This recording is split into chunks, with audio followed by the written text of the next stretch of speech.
All right, Shalom. First and foremost, I'm going to give all praises, honor, and glory to Yahweh, Bahasham, Yahweh Shai, Wahara Kalkwadash. Double honors to the apostles and elders of Great Millstone, and peace and salutations to the hopeful elect out here toiling in this truth. I'm Bathaka Moth GMS Dallas. I'm just coming back at you with a really quick hit lesson through the Spirit.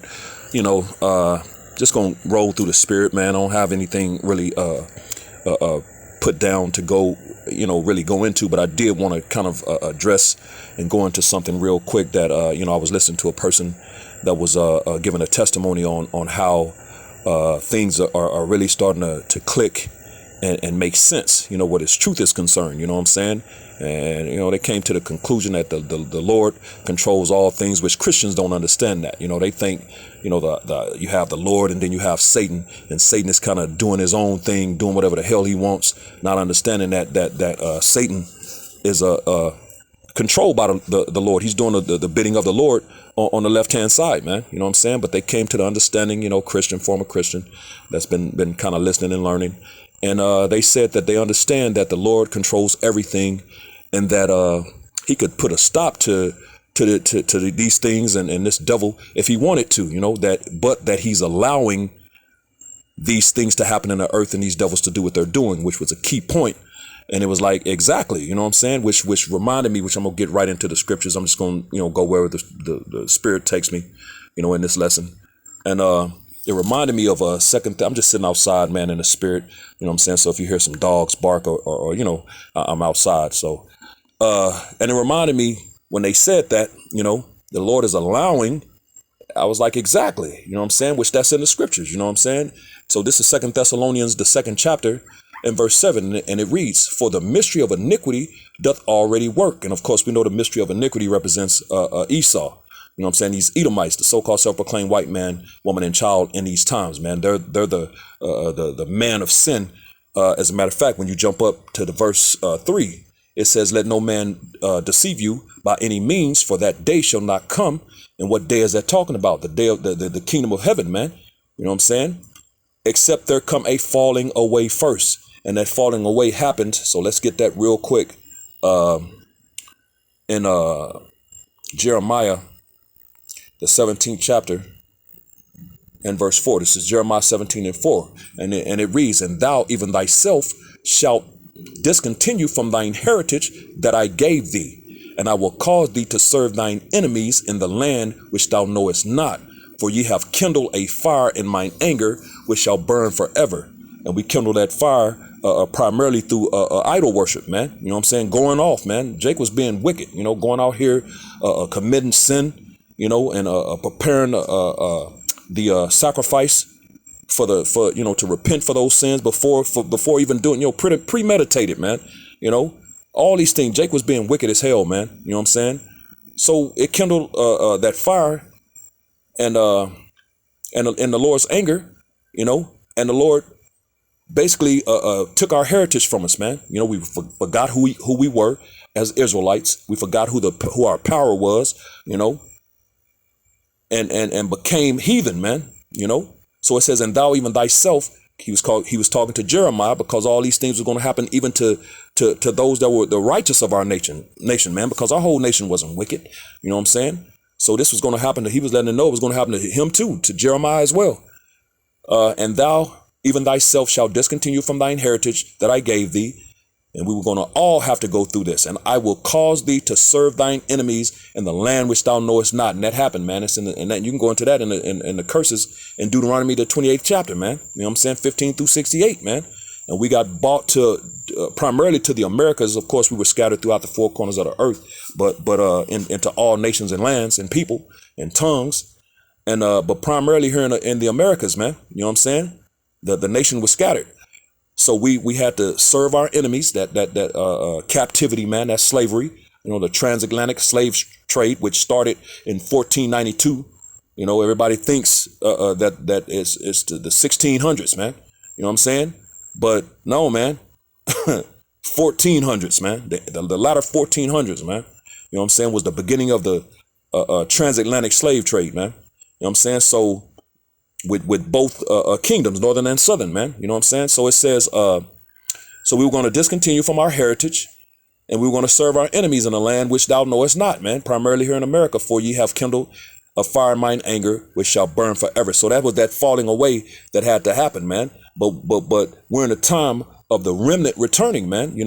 So as a matter of fact, let's get that real quick. Isaiah the 10th chapter and verse 20, and it reads, and it shall come to pass in that day that the remnant, and that word remnant means a small in number, a few, of Israel,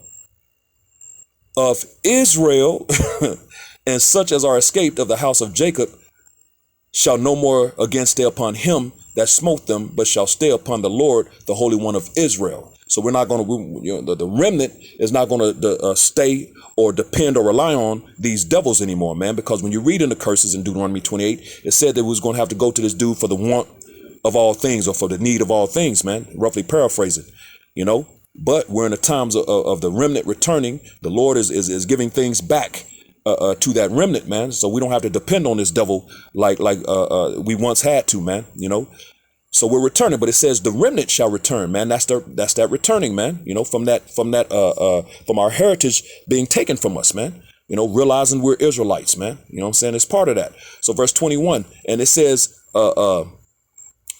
that smote them, they that smote them, put them to death, man. We have to rely on the very man that was putting us to death for everything, for the want and need of all things, man.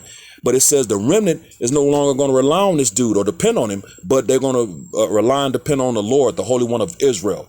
So that's the elect, man. Verse 21, the remnant shall return, even the remnant of Jacob, unto the mighty power, man. And we're in those times right now, man. Returning from our heritage being taken from us, man, for going off. For though thy people Israel be as the sand of the sea, yet a remnant of them shall return. That small number. That's why Zechariah 13:8 says what it says, man. And 2 parts shall be cut off and die, but the 1 part shall be brought through the fire, man. So that's the remnant, man. So it says, yet a remnant of them shall return. The consumption decree shall overflow with righteousness, man. And that consumption decreed is the thermonuclear destruction, which is is decreed. And it's in righteousness, man, from the Lord, man, to punish the wicked, man, for being wicked. So this is the remnant returning, because when you read in Luke, the 2nd chapter, going into the return and that falling away that we just read, this is Luke chapter 2 and verse 34. And it reads, and Simeon blessed them and said unto Mary, his mother, talking about Yahushua, behold, this child is set for the fall, which we read in 2 Thessalonians, and then we got it in Jeremiah 17:4, and the rising again of many in Israel, which is the remnant returning that we just read in Isaiah the 10th chapter, man, and for a sign which shall be spoken against. And that's this very thing right here, this truth, man. Us out here teaching the prophets being raised back up in Babylon and throughout the 4 corners of the earth, but primarily here in Babylon, man, and this thing being preached and everybody having a problem with it and coming up against it, man. This is the sign, but they can't see it, man, because it's not given unto them. It is given unto you, but unto them it's not given, man. You know what I'm saying? Many many, as a matter of fact, I'm finna mess it up, man. So let me get it real quick. Salakia. This is Matthew the 19th chapter, because I'm finna mess it up. So let me just read it. Matthew 19:11. But he said unto them, which is Yahushua, red letters, all men cannot receive this saying, save they to whom it is given, man. So these things that are being taught in this knowledge is not for everybody, man. It has to be given unto you from the Lord, man, which all these things have happened, man. So let's go back to 2 Thessalonians, because that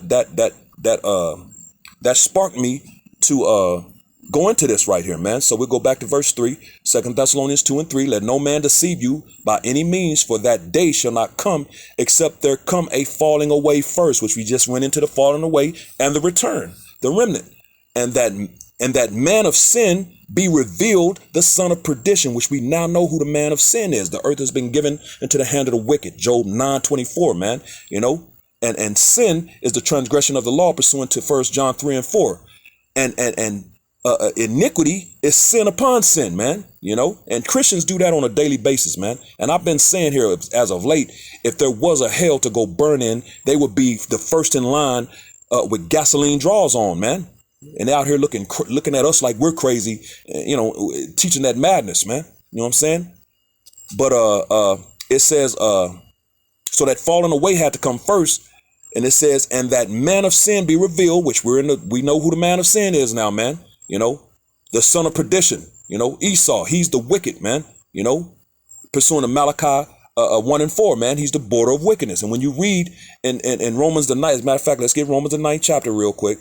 When you read in Romans the 9th chapter around 22, it says, what if the Most High, willing to show his wrath and to make his power known, endured with much long sufferings the vessels of wrath fitted to destruction? And who is that talking about? That's talking about these Edomites, Esau, man.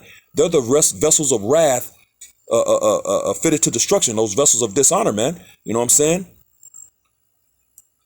And as a matter of fact, verse 23 goes into the Jacob, man, and that he might make known the riches of his glory on the vessels of mercy, which he had afore prepared unto glory. That's Esau, Salaki, that's Jacob in verse 23 and Esau in verse 22. Because when you read up a little bit to verse 13, it said, to put it in context, as it is written, Jacob have I loved, but Esau have I hated.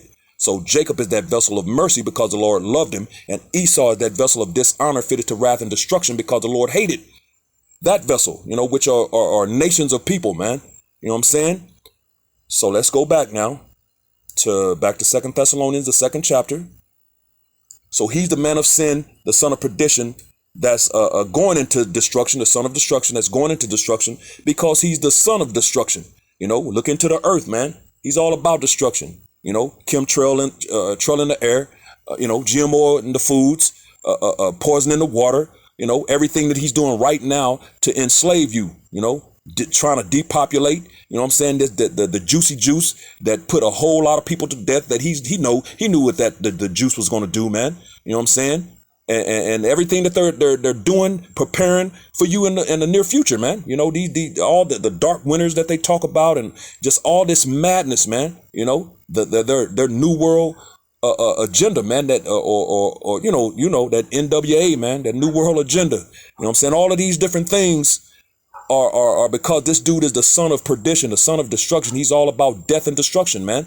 The Georgia Guidestones, reducing the earth down to 500 million people when there's like what 7 point almost 8 billion, almost 9 billion, I think at this point, people on the planet. He's going to have to kill a lot of people to achieve that number, which the Lord is going to allow pursuant to Isaiah 66 and 15.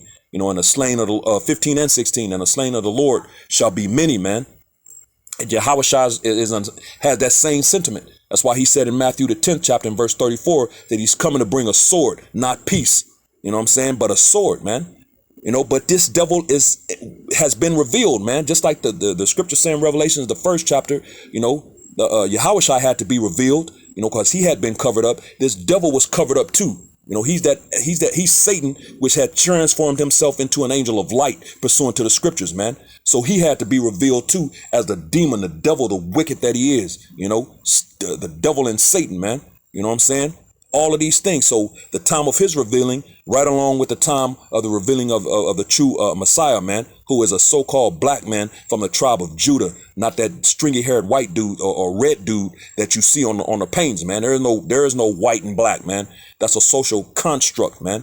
To confuse you people, man. You know what I'm saying? But anyway, let's keep it going. So he's the son of perdition, the man of sin. So when we jump back to verse 7, it says, for the mystery of iniquity doth already work, which we now know is Esau, that man of sin, the son of perdition. Only he who now letteth will let. So who is that he? Yahweh Bashem Yahweh Shai, who now letteth will let. So he's allowing, like the person said, these things to happen and this devil to do what he's doing, man, until he be taken out of the way. And that's exactly what's going to happen, man. This dude is going to be taken out of the way, and all of this is going to come to naught, man. As a matter of fact, let me get one more real quick. Let's see where right here. Let me get one more real quick. Salakia for the barking. That's why I warned you that I was sitting outside, and then now he want to go hard. That's Satan, man, because he wasn't doing that a while ago, but let's get one more, and then we're going to bring this lesson to a close, bringing me to 2nd Esdras, the 6th chapter and verse 9. And it reads, for Esau is the end of the world, and Jacob is the beginning of it that followeth. So going into those two blessings in Genesis, the 27th chapter, fatness of the earth, dew from heaven, man. You know what I'm saying? Jacob and Esau received those, both of those blessings, man, which Jacob and Esau are the two key players in this storyline, in this movie, man. You know what I'm saying? And as a matter of fact, when you read in Hebrews, the 11th chapter in verse 20, it's reiterated, it says, and Isaac blessed Jacob and Esau concerning things to come, man, which is going into those blessings that was going to play out in the earth, man. You know what I'm saying? So it says 2 Ezra 6 and 9, for Esau is the end of the world, but Jacob is the beginning of it that followeth. So all of these things, because we're in Esau's world right now, his rulership, his reign, his kingdom, everything is wicked. He's the border of wickedness. The earth has been given into the hand of the wicked. And that's why all these things are playing out in wickedness on the left-hand side. You know what I'm saying? Of course, that's the end of the world. You know what I'm saying? That's why you see World War III building up in that third thermonuclear destruction coming to its head, man. Soon that thing gonna pop off, man, and it's gonna end all these things. And of course, the Yahushua and the chariots are gonna return, and they're gonna get busy as well, man. And it says, in Jacob, bringing to pass this next part, and Jacob is the beginning of it that followeth. That's that new heaven and new earth spoken of in Revelation, the 21st chapter, and in other scriptures, prophecy scriptures. So in the book of the prophets. But hey, it is what it is, man. But the beginning of it that followeth, that's what we're looking for. We look for that which is to come. Here we have no continuing city. Hebrews the 13th chapter. So roughly paraphrasing, I think I said it backwards, but you get the gist. So hey, like I said, through the Spirit, I just want to I was in the Spirit. That comment was made, and I was like, man, and the Spirit hit me. So I just thought I'd put something on wax real quick. So hopefully this was edifying to the hopeful elect. With that, giving all praises, honor, and glory to Yahweh, Bahasham, Yahweh Shai, Wahara Kakwadash. Double honors to the apostles and elders of Great Millstone, and peace and blessings to the elect, the house of David, the Bayath, Shal Dawadah, Shalom.